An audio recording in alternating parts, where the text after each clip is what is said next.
Hi everyone, this is mediacube podcast. Roman's here. Ivan took a day off because he's trying to find more interesting topics and more interesting guests for our following programs.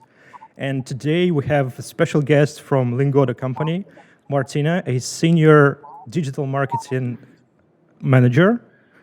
And hi Martina, how are you doing today? Hi, I'm great. You can see a bit of sun coming through my window, so I'm very pleased that I'm your guest today. Thank you for being Thank you here. for invitation. Thank you. Martina, so just for the beginning, could you please tell us more about your marketing background and about Lingoda itself as a company? And just for us to get more information on this. Of course. Yes, of course. So, yes, as you introduced me already, you said I'm Senior Digital Marketing Manager in Lingoda.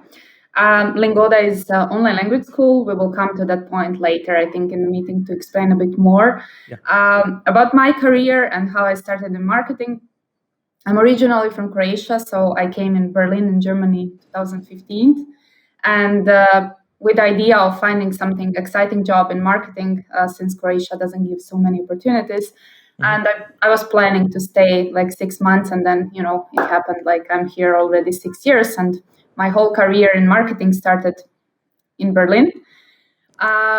So I started in Lingoda 2016, when Lingoda was very small baby, I would say, baby startup. And my marketing career started there as a junior marketing actually intern at that point. So I was working directly with founders, two brothers, Felix and Fabian. Hi to them. They did a great job in founded the company and really spreading this beautiful opportunity to whole world for people to learn language. So yes, like from the junior marketing manager to senior marketing manager, the road was like very challenging, and I had a nice, like it was a really steep learning curve for me. I started working with the founder, as I said, and influencer marketing was actually big boom. It was something that we tried out as a test, and I'm very proud saying this is kind of my baby, because today the whole influencer marketing is the influencer marketing channel is one of the biggest channels for us. I guess we will talk about it later. Right. But this is kind of my path, and I was wearing many hats in the during my career in Lingoda. So then every startup you have many opportunities, and then you are like trying this and that. Yeah. Now my main focus is, of course, influencer marketing together with another big project, but that's not the topic today. Yeah, I see. So talking about the company, talking about Lingoda, so what do you think is the key moments that make Lingoda stand out in the market? You know, there are pretty many other schools, online language schools, and there definitely has to be something that makes you stand out from the rest of the companies like that. So when I talk about Lingoda to people who don't know anything, but they know we are online language school, most of the people are studying, like Babbel, like Duolingo, because people mostly know apps. And then like we are coming and saying Lingoda is not an app. That's a big difference. Like Babbel and Duolingo are not our competitors. Like they are offering language learning, but in completely different way. Yeah. Our target groups are completely different. So Babbel and Duolingo need the people who are travelers and like learning language as a hobby. Lingoda customer is a person who really needs a language in a daily life. Like just to go back, like if I want to say who are our competitors in Russia, you have a famous one, Skyeng. Yeah. But we are still like the difference between Lingoda and Skyeng is that we are offering native teachers. They also do, but not all of them are natives. No, you stand for your school, of course. Yes, but also like Lingoda has many students and teachers all over the world, and that offers the students possibility to meet people. Like they don't need to travel abroad to meet people from abroad. And if I need to say like the basic, like the crucial like selling points for Lingoda, definitely it's a native teachers, but also our certified curriculum. So we have the lessons which are super organized. comparing to italki, which offers Skype classes at that time when was Skype popular. So this is our big difference, and our actual, how you say that, the competitive advantage towards comparing to other competitors. So yeah. When we're talking about influencer marketing and different ad campaigns, are there any key moments that you would like to formulate as a main message to deliver to the audience? I think it has to be something specific in that. For example, you are trying to figure out top 3 points and you are formulate all your marketing campaigns around that. And then you're trying to deliver a very particular message to the audience of those influencers. Is that so? So, Yeah. and can you just list some of them? Yeah, of course. Like it also changed from the like 3 years ago to today, because we were also changing the key messages and the communication and the whole brand during these years. Again, it's also dependent on the campaign that we want to focus on. For example, we have a campaign at the moment very popular, which offers students opportunity to learn 3 months for free. We don't say it for free because you pay your classes. If you attend all classes, you get full refund back. So for that, like our key selling point is, of course, the with motivation and dedication, you can get like double price. You can get language, but you can also get your money back. Mm-hmm. If I talk about brand campaigns like Lingoda in general, what we are highlighting always is be confident. Speak with the confidence and speak with no fear, because this is the thing that you can't get with learning with apps. You can get it only learning dedicated few times per week or even every day. And this is an important message for Lingoda. Also, the fact that we are flexible is something that our students are always highlighting in all researches we've done. So this is another thing that is very prominent in our messaging. I see. Thank you. Martina, so there is, I think, pretty important question that we might have here. Is the exact strategy of working with influencers? Not really exact strategies, but what kind of ad integrations Lingoda prefers with influencers? Standalones, dedicated videos, or just minute or two integrations? Yes, like again, historically we tried many formats, and we tried like full dedicated videos. We tried shout outs or integrations, as you call them. We tried also at the beginning of the video, we tried at the end of the video. What we are sticking with at the moment and what works the best comparing the results and the prices for us are shout outs, so integrations, 2 to 3 minutes. Mm-hmm. We are preferring to have it at the beginning, but it really depends on the partner, because we try to be as flexible as possible. And if it doesn't fit the content of our partner, we are agreeing to have a mention at the beginning and then like send followers or listeners, better to say, to the end of the video or mid of the video. But shout out or integration is our form that we are using now. And one important thing that I wanted to say there is what's very important. If it's full review and full dedicated video, the best format for us is really honest review.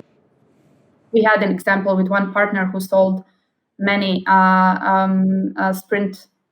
He got many sprint signups with a full review, but really saying also disadvantages. So that was something that we learned at that time. So if we go with a full dedicated video, we also wanted to be as natural as possible. That's right. What about ambassadorships? Maybe you have someone who's just ambassador in your product, your school. Is this the case?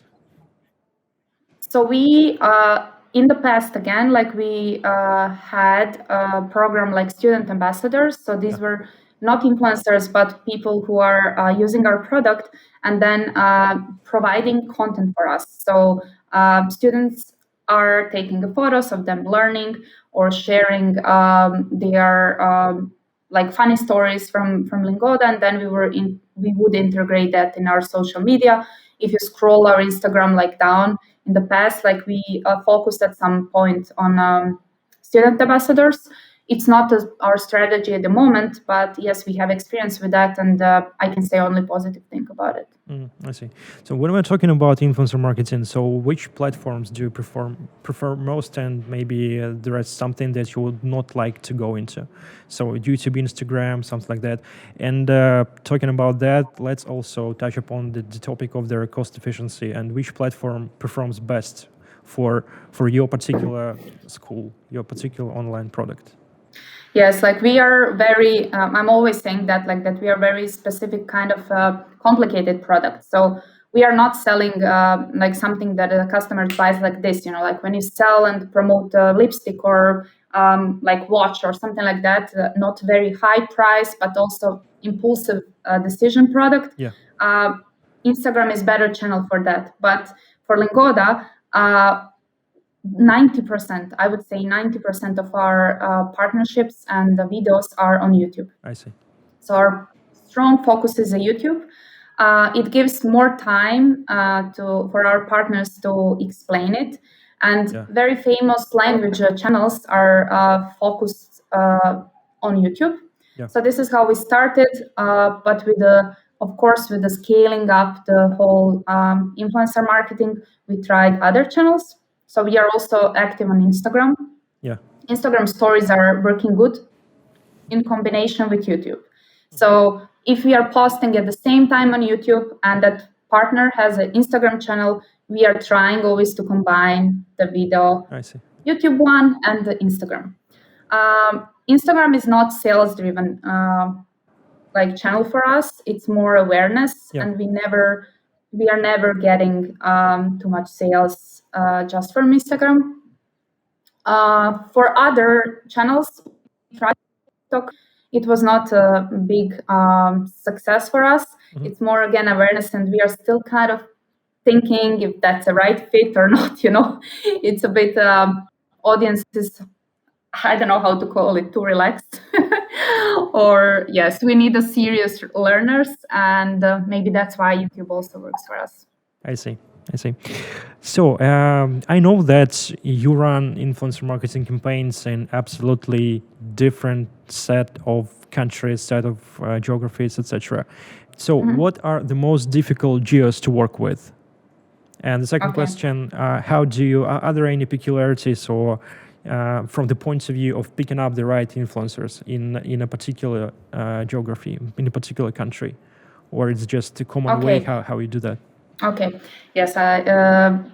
So to answer our first question about difficult countries, I would say like we wanted to focus on DACH in like 2 years. Even since we started, like strongest market is DACH. So we always wanted also to focus in influencer marketing in DACH, but somehow we never succeeded because succeeded in having the most partners there. That's what I meant. We have successful partners in DACH, but it's very hard to hire partners in DACH. First, they have a pretty different way of working on YouTube, and they have a different type of channels which are not fitting to our needs. And there are not many channels who are German speaking, which are actually talking about languages or targeting our customers. So I would definitely highlight DACH there. There is also a big difference between prices in different countries. So we know that, for example, of course, Russian partners are much cheaper than France or US.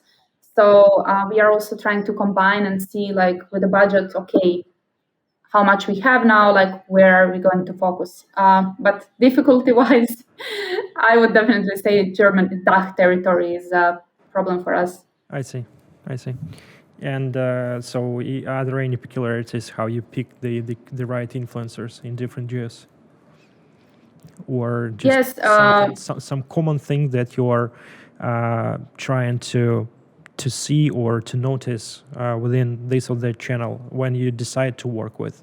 For example, this is something that we would like to definitely see in the content of this channel, and we're definitely going to work with that. Is it something like that?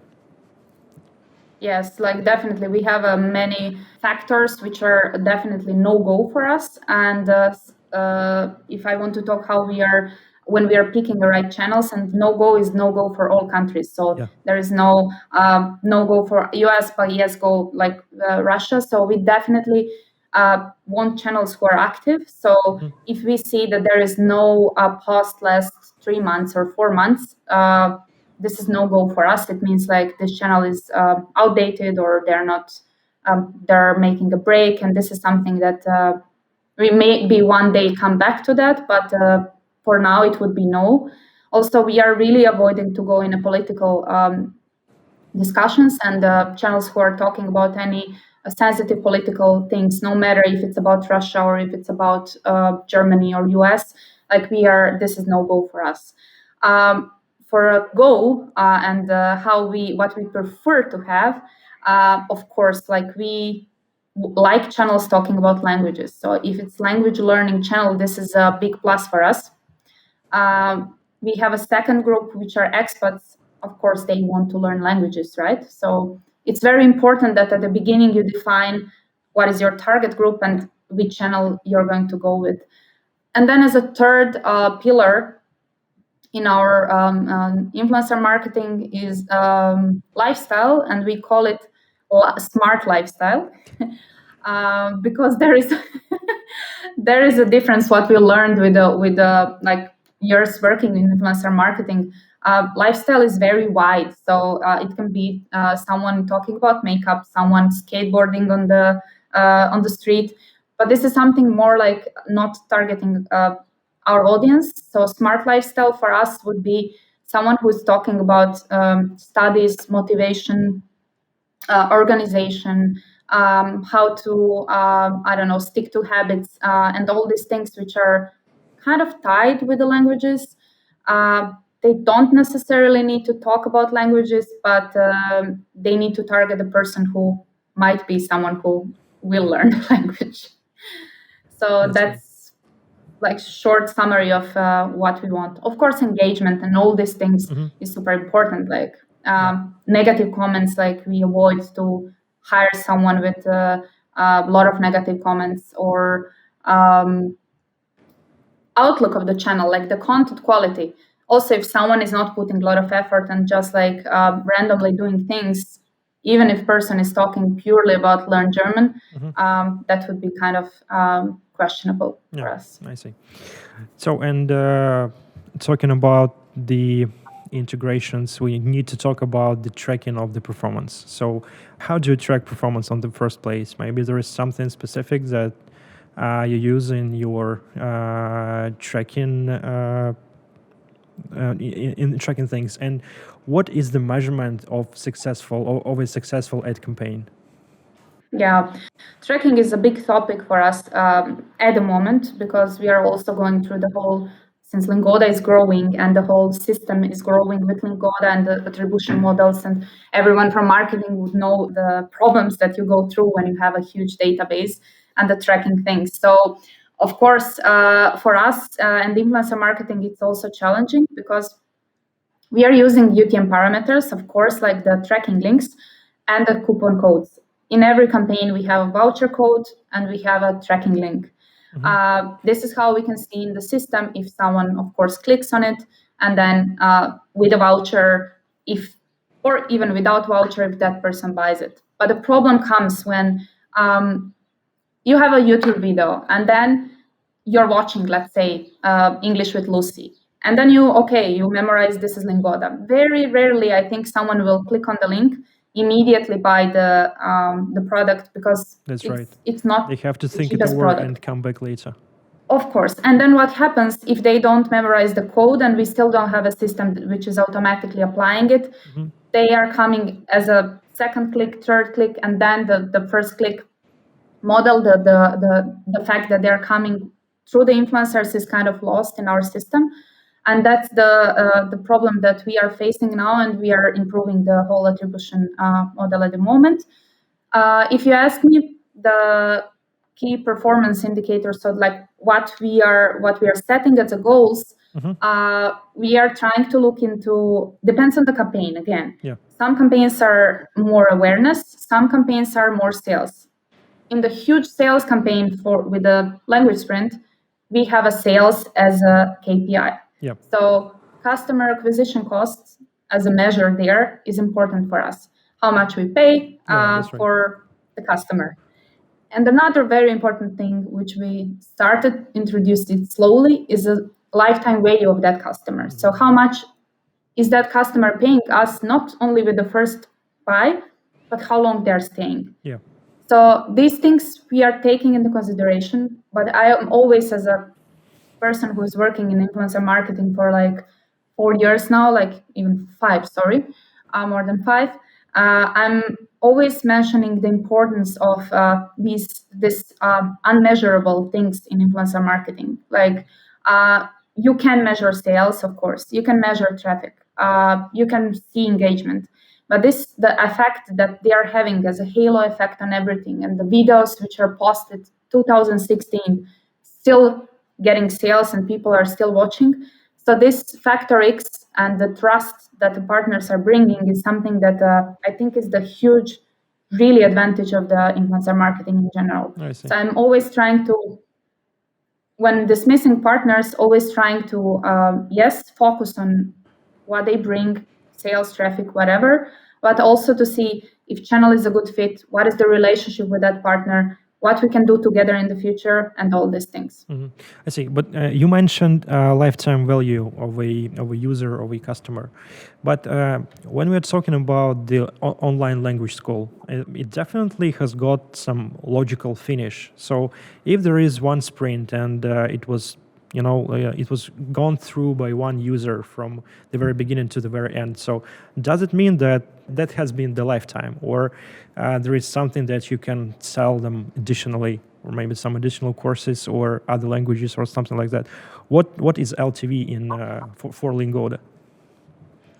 Yeah, the thing is that language is a nice thing because you're never, I think, like when you're not a native, you're kind of never perfect, and it takes ages. If you start from A1, like for example with the German, most people are starting with a very low levels, and then once you start with the A1, you need to have over 100 classes. Depends really on the different language.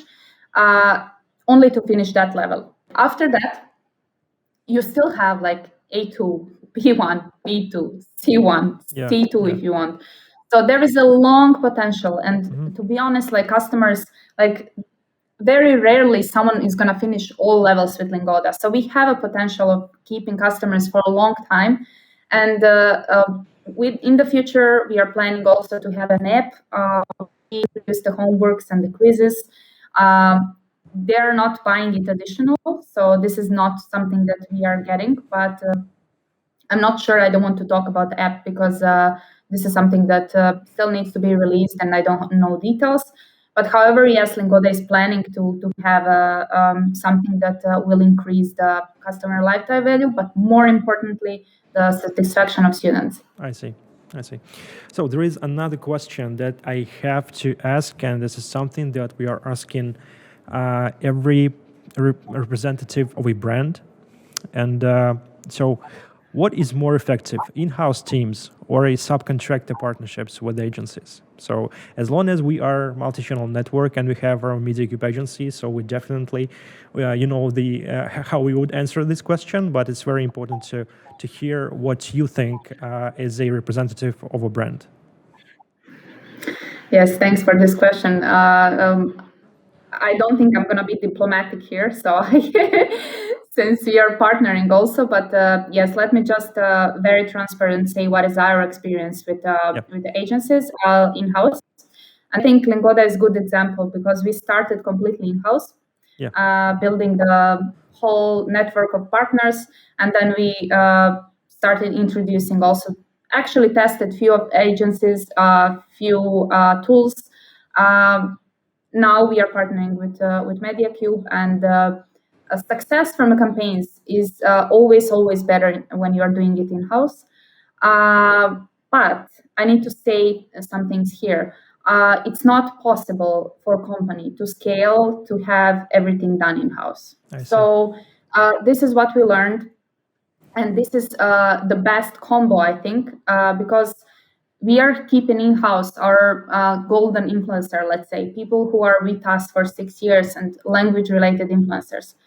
Agencies helping a lot in a way that agencies is recruiting new partners, trying to test different territories, and it works very smooth. So once you find a good agency, you won't necessarily have the same success of the like campaigns that you have before, like with the old partners, but you will definitely in total have like a bigger program, and you will make it successful. So for me, in my point of view, we will definitely go with find also another agency in US. So this is actually the very important point, I think, for other companies and brands, that it's very hard to scale it in-house.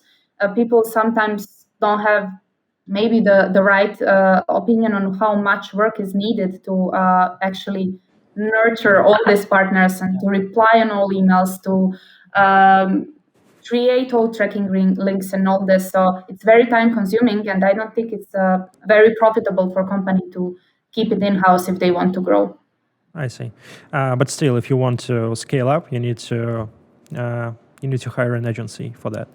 I see. Thank you for answer. And before, I would like to add something here. Maybe it's going to be useful for people who are also watching. Why I think the influencer marketing is working so good, and why the answer that in-house is better than agency, and maybe it's going to also help you guys to work with brands and with partners. This relationship that you're building with partners, and their trust is very crucial thing. So our partners are so connected to us that they're sometimes sharing like the photos with us, and inviting the team to we met with a lot of them on events. So once you have that relationship, like, it's easier for them to be very natural in the ads, and what is selling the product is people need to trust them.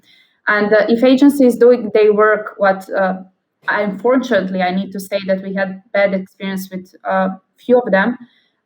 They're doing it just like random emails with no paying attention on the briefs, making mistakes, being delayed. All these things are making our success lower, and of course then the whole campaign is not going to be as good as we expected.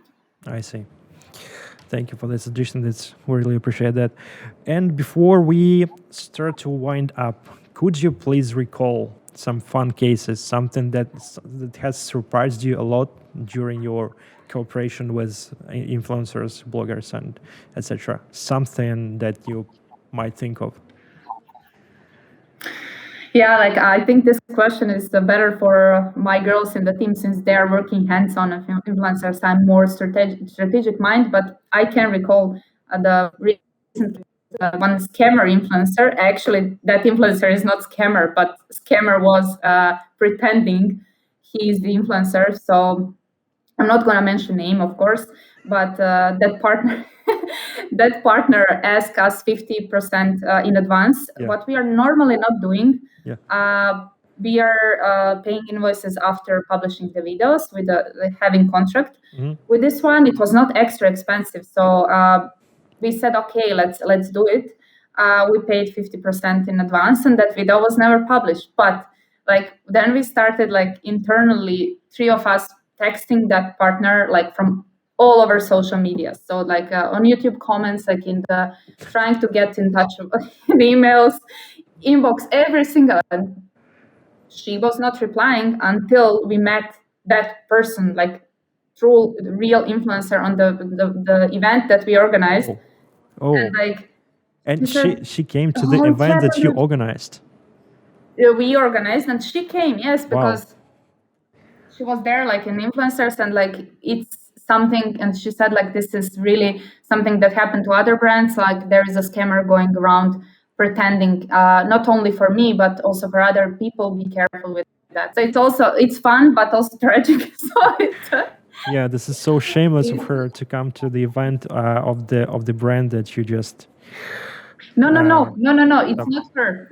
It's not. It's real partner, not scammer that came to event. I So see. real partner, Oh, the real that's right. person presenting on YouTube. So yeah, we just spoke to her and everything is of course fine. We Oh, are yeah, I see. partnering now, but Yeah. it was the scammer who managed to trick us. Um, Besides that, we also have funny stories with photos that we are getting, like from newborn babies to dogs and all these things, like which actually they're fine and funny and cute at the same time because it makes your day a bit cheerful when you get a Mhm. baby photo from your partner, something like that. Yeah, that's right. Thank you, Martina. I think this is time to wind up. I would like to remind that Martina is a senior digital marketing manager from Lingoda, and we're still trying to dive into more depth of influencer marketing, and we'll have more special great guests in our following podcasts. Thank you, everyone, for watching this. See you in 1 week.